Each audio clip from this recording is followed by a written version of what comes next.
हम सबसे पहले सीपी मानते हैं कि सीपी हमारा कितना है, 100% है। तो क्वेश्चन में लिखा हुआ है कि इसको अगर वो 1980 में बेचता है, यानी कि सेलिंग प्राइस कितना 1980 में बेचता है, तो उसको 10% की हानि होती है। तो यहां से अगर 100% में अगर 10% की उसको हानि हो जाएगी, तो कीमत कितने की हो जाएगी, 90% की कीमत हो जाएगी। आगे लिखा हुआ है कि 15% का लाभ प्राप्त करने के लिए उसे कितने में बेचना होगा। तो अगर इसी में उसे 15% का और फायदा चाहिए, तो 15% का फायदा पाने के लिए उसे 115% में बेचना होगा।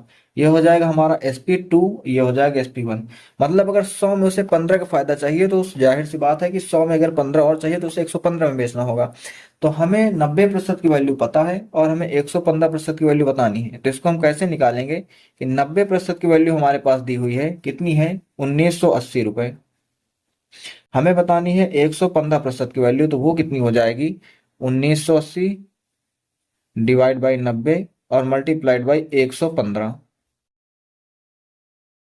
तो ये कितना हो जाएगा, जीरो से जीरो कैंसिल हो जाएगा, 9 से इसको काटेंगे तो 9 दूनी 18, 9 दूनी 18, 22 से इसको मल्टीप्लाई करेंगे तो 22 पंचे 110 हासिल 11, 22 एकम 22 11 33 की 3 हासिल 3, 22 एकम 22 3 25। तो 2530 रुपये हमारे क्वेश्चन का आंसर हो जाएगा।